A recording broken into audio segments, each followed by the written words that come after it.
어둠처럼 검고 재즈 선율처럼 따뜻한 커피의 세계로 여러분을 초대할게요. 커피 칸타타.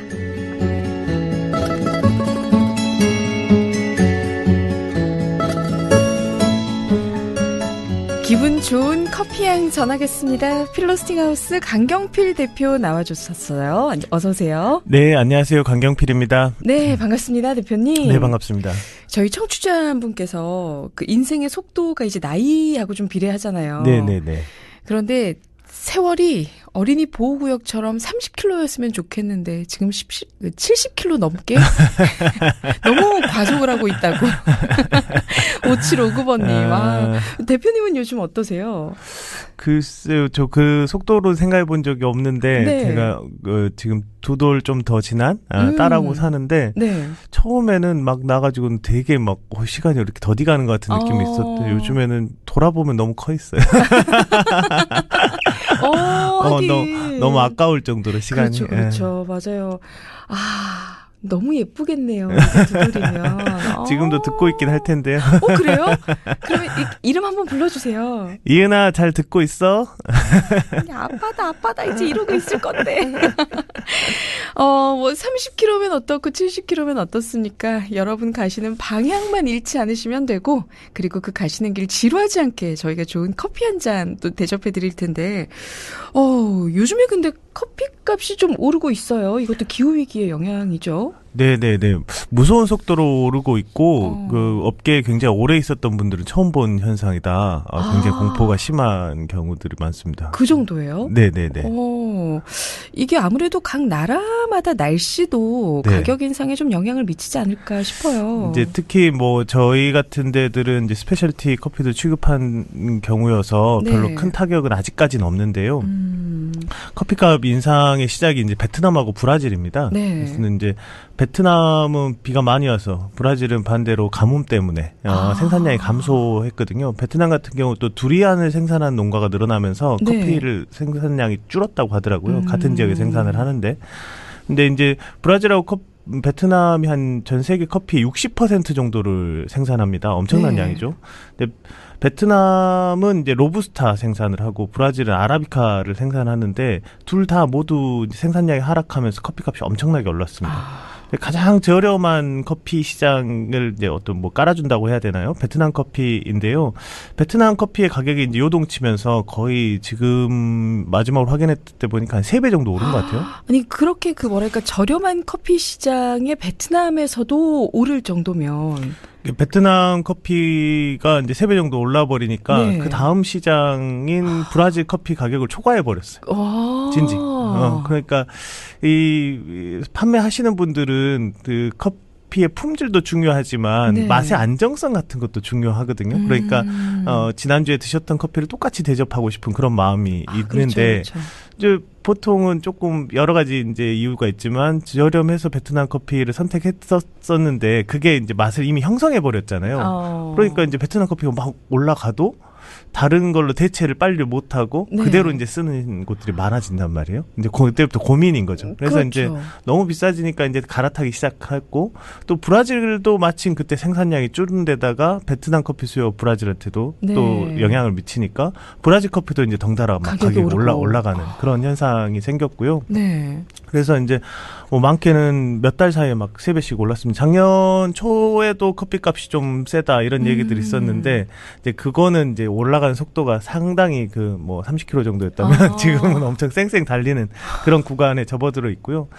여러 가지 요인들이 있는데 거기다 환율 문제까지 겹치면서 이제 국내 네. 커피는 더 큰 어려움들이 이제 예상되고 있고 당장의 어려움보다도 이제 앞으로의 어려움 그렇죠, 같은 것들이 그렇죠. 더 예상되고 있고 또 커피가 이것을 통해서 커피 시장 전체의 변화가 있을 수 있지 않냐. 네. 그러니까 저가 커피 시장들은 어려움을 겪지만 또 다른 지역 커피들로 대체되면서 커피 전체의 품질은 좀 올라갈 수도 있지 않겠냐 이렇게 생각을 하고 있는데 네. 또 다른 지역 커피들이 이제 5월 달에 수확하는 것을 봐야 아는 일이어가지고 거기도 수확량이 과연 늘 것인가 이런 것들 고민스러워서 아직 뭐라고 예단하기는 어렵고 네. 지금까지 온 공포보다 앞으로의 공포가 더 크다 이렇게 얘기할 수 있을 것 같습니다. 사실 어찌 보면 지금도 좀 위기라고 할 수 있는데 본격적인 위기는 아직 시작이 안 됐다. 라고 봐도 되는 걸까요?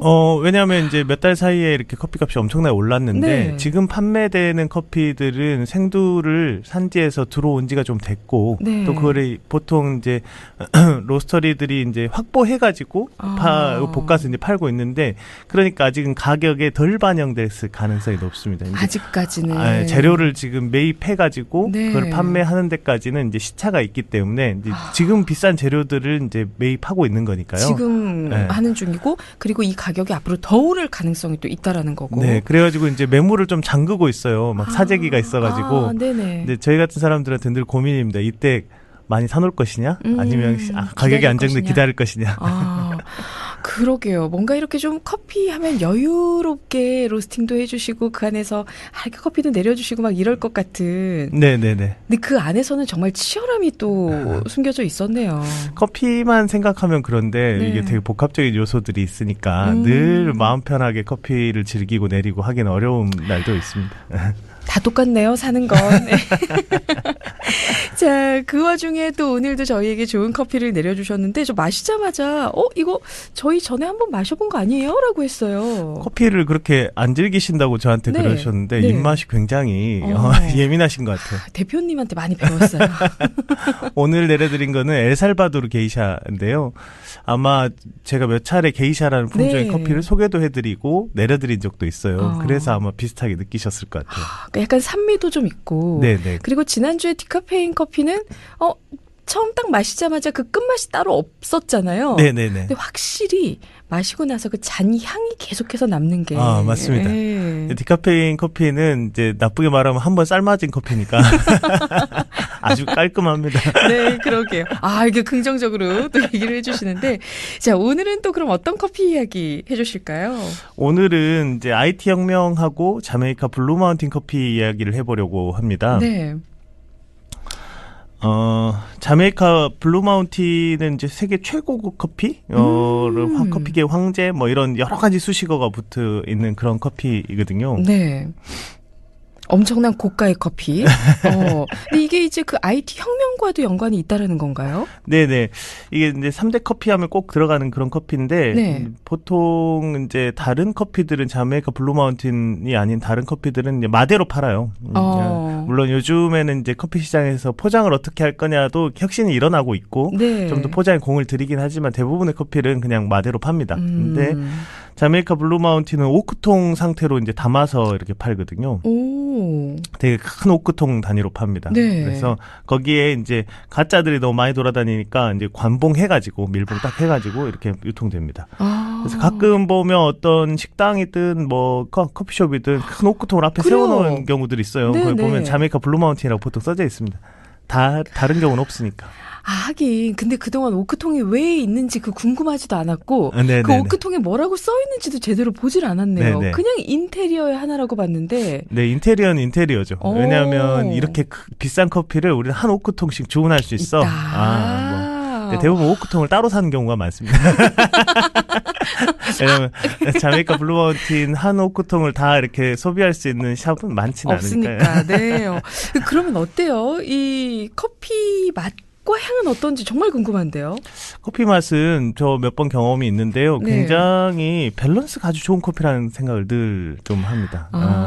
그래서 이래서 이런 평가를 오랫동안 지속할 수가 있구나. 네. 이 어떤 취향의 커피를 좋아하든 모두 다 만족시킬 수 있을 것 같은 그런 느낌의 커피고요. 네. 또 늘 마실 때마다 힘이 상당하다고 느꼈어요. 어떤 이런 표현이 이제 뭐 일반적으로 통용되는 표현은 아닌데 제가 가끔 힘 좋은 커피들 마시면 엄마 잇몸이 저릿저릿하다 이런 느낌 들을 때가 있는데 그럼 이렇게 막 이렇게 되게 촉각적인 힘을 가지고 있어요. 맛, 커피에? 향. 예. 꼭 자메이카 블루 마운틴만 그런 건 아니고 힘 좋은 네. 커피들은 이렇게 막 어필을 엄청 세게 합니다. 오. 보통 이제 자메이카 블루 마운틴을 일본인들이 좋아한다 이런 저기도 있고 네. 그래서 너무 고평가된 커피가 아니냐 늘 그런 의심들이 이제 따라 붙긴 하지만 네. 제가 느끼기에는 분명한 매력을 가진 커피였고요. 꽤 오랫동안 최고 커피의 대명사는 단순하게 이제 브랜딩으로만 이렇게 갈 수는 없으니까 언제 기회 되시면 경험해 보시길. 그러게요. 그런데 그 자메이카 블루 마운틴이잖아요. 네네. 이게 산지가 자메이카예요? 네네, 자메이카입니다. 그래요. 네. 자, 그렇다면 자메이카 블루 마운틴, 뭐 이거 듣다 보니까 더 궁금해지는데 좀 더 맛있게 또 좀 더 잘 알려주시죠. 자메이카 블루 마운틴은 이제 그 산맥, 블루 산맥의 최고봉이 2,200m 좀 넘거든요. 네. 그곳에서 생산되는 커피를 자메이카 블루 마운틴이라고 하고요. 일정 고도 이상에서 나온 커피들에만 이제 블루 마운틴이라고 이름 붙일 수가 있습니다. 그 산맥에서 네. 나와도. 네. 게다가 이제 자메이카 블루 마운틴 특히 넘버 1, 2, 3 이렇게 있거든요. 네. 넘버 1은 또 스크린 사이즈라 그래가지고 크기가 큰 콩들만 넘버 1이라고 하고 여기서 세계 최고의 커피, 뭐 황태자의 커피 그런 경우는 이제 자메이카 블루 마운틴 넘버 1을 특별히 뜻하는 의미이기도 합니다. 그렇다면 이제 이렇게 자메이카 블루 마운틴이 말 그대로 급부상, 인기를 얻게 된 데도 뭔가 어떤 사연이 있지 않을까도 싶어요. 네네네. 오늘 얘기 드리고 싶은 게 이제 그 부분이고요. 네. 네, 자메이카 블루 마운틴을 아마도 대부분 분들이 나도 마셔봤을 텐데 마셔본 것 같은데 이렇게 생각하실 수 있습니다. 쉽게 마트에서 이제 볼 수 있고요. 근데 잘 보시면 자메이카 블루 마운틴 블렌드 이렇게 써져 있을 가능성이 높습니다. 네, 그러니까 바카맛 사탕처럼 이제 네. 바카는 아니고 바카 맛. 네, 블루 마운틴처럼 이렇게 했다. 그래서 세계 모든 커피 블렌드의 목표 중에 하나가 자메이카 블루 마운틴처럼. 물론 지금 통용되는 얘기는 아니지만 어쨌든 네네. 그런 세상이 있었을 정도로 네. 자메이카 블루 마운틴이라고 하는 것은 커피계에서 아주 성공한 브랜드라고 할 수 있습니다. 자, 네. 그렇다면 그렇게나 인기를 얻게 된 데는 어떤 사건들이 있었을까요? 네, 첫 번째 사건은 이제 IT 혁명입니다. 이제 IT가 자메이카하고 이웃한 섬에 있거든요. 네. 히스파니올라라고 하는 섬인데요. 히스파니올라의 섬은 이제 지금 보면 IT가 한 30% 차지하고 있고요. 나머지 10% 도미니카가 이제 차지하고 있는데요. 근데 원래는 이제 1700년대 17세기 1700년 1600년대에 이제 프랑스가 이제 지배를 하게 돼요. 네. 그래서 생 도밍그라고 하는 이름으로 이제 IT를 이제 지배를 했었는데 1750년대쯤 되면은 생 도밍그에서 생산하는 커피가 세계 총 생산량의 한 절반 정도를 차지할 만큼 엄청난 커피 생산국이었습니다. 그리고 설탕의 원료도 한 40% 정도 생산을 했었어요. 그래서 네. 자메이카는 영국령이거든요. 네. 영국 입장에서 보면 히스파니올라를 차지하지 못한 게 너무 아쉬울 정도로 그렇죠. 늘 부러움이었어요. 역사적으로도 프랑스와 영국은 늘 좀 그래 해왔잖아요. 네네. 근데 이제 프랑스에서 커피를 그렇게 많이 그러니까. 그 사탕수수를 그렇게 해오니까 얼마나 질투나요? 질투났었죠. 그런데 이제 요게 이제 뒤바뀌게 되는 일이 일어나는데요. 오. 프랑스 혁명의 여파로 프랑스 혁명이 성공하자 생 도밍그에서 IT 혁명이 발발해요. 그래서 이제 14년간이나 지속되었고 아프리카 사람들이 지배하는 최초의 공화국을 만드는데 성공합니다. IT 혁명은 성공한 공화국, 성공한 혁명. 네. 그런 과정이 이제 14년이나 되니까 이웃한 섬 자메이카인데 이 과정이 이 IT 혁명 과정에서 커피와 사탕수수 등 선진 농업 기술을 가진 수천 명이 자메이카로 탈출해가지고 이 시기에 이제 기반을 잡게 되는 거죠. 근데 이때 뭐 자메이카로만 탈출했다고 볼 수는 없고요. 쿠바도 인접하거든요. 이제 쿠바 쪽으로 건너간 경우도 있고. 그래서 쿠바 커피 산업에도 영향을 미쳤고 자메이카 커피 산업에도 영향을 미쳤고 지금은 이제 IT가 커피 강국이라고 이제 말할 수 없는. 그렇네요. 이게 프랑스 혁명 하나로 사실 네. 미국에도 큰 여파를 끼쳤지만 네네. 커피의 그 모든 것들도 여기에서 뭔가 이렇게 큰 전환점을 맞았다라고 볼 수 있겠네요. 네네. 프랑스 혁명이 과연 세계사적인 사건이었고. 그러게요. 참 그 평등에 대한 의지를 다들 가지고 있지만 일상생활에서 이제 실현 불가능하다고 낙담하고 살기 쉽잖아요. 네. 그런데 이렇게 어디선가 타오르는 새로운 불빛을 딱 보면 다시 타오르게 되는 것 같아요. 아무튼 뭐 영국령이었던 이제 자메이카가 1800년대 엄청난 커피 생산국이 됩니다. 네. 그래서 1930년대 초반까지 생산량이 쭉 늘어가거든요. 연간 15만 톤 정도 커피 생산을 했을 만큼 커피 생산을 하다가 이제 30년대에 대공황하고 품질 관리가 안 된 대량 생산 이런 문제로 한번 이제 몰락하게 돼요. 그렇다면 이 자메이카 커피 명성은 어떻게 또 쌓아 올린 거예요? 1930년대부터 쭉 몰락했고 자메이카가 이제 국가 전체적으로도 좀 안 좋은 시기를 맞았었는데 네. 1964년에 일본하고 자메이카가 이제 수교를 맺게 되고 1969년에 자금난에 빠진 자메이카 정부에 외환을 지원해주고 그 대신 블루 마운틴 커피 전량을 인수하다시피 합니다. 일본에서. 그래서 단순히 커피를 이제 일본에서 유통하는 것만이 아니라 하와이안 코나라는 커피가 당대 최고의 커피였거든요. 네. 1960년대. 근데 이 코나가 성공한 방식을 자메이카 블루마운틴에 이제 이식하게 돼요. 일본인들이. 1868년부터 일본인들의 하와이 이주가 시작됐었고 1960년대에는 70에서 80%에 달하는 하와이안 코나 생산자들이 일본인이었어요. 그래서 엄격한 등급제를 바탕으로 이제 브랜드화를 추진합니다. 그 결과 하와이안 코나보다 더 최고급 커피로의 이미지 구축을 자메이카가 성공하고요. 그래서 대부분의 자메이카 블루마운틴 커피가 아직도 일본으로 가는 것으로 알고 있습니다. 네. 영국령이어가지고 영국하고도 굉장히 가깝고 영국으로도 가는데 그보다 훨씬 많은 양이 일본으로 갑니다. 아니 실제로 애니메이션이나 일본 영화 이런 거 좋아하시는 분들이 그런 영화나 만화를 통해서 자메이카 블루마운틴을 알게 됐다는 분들도 계시더라고요. 거기 캐릭터들이 일본의 커피바 같은 데서 자메이카 블루마운틴 넘버원을 시키는 장면들이 막 있어요. 아, 그래요? 네, 저 좋아하는 만화 중에 그런 장면들이 있어서 저게 뭔가 어릴 때 그렇게 생각했었어요. 근데 한국에서는 생각보다 구하기 어려운, 일본에서도 아주 고가이고. 네.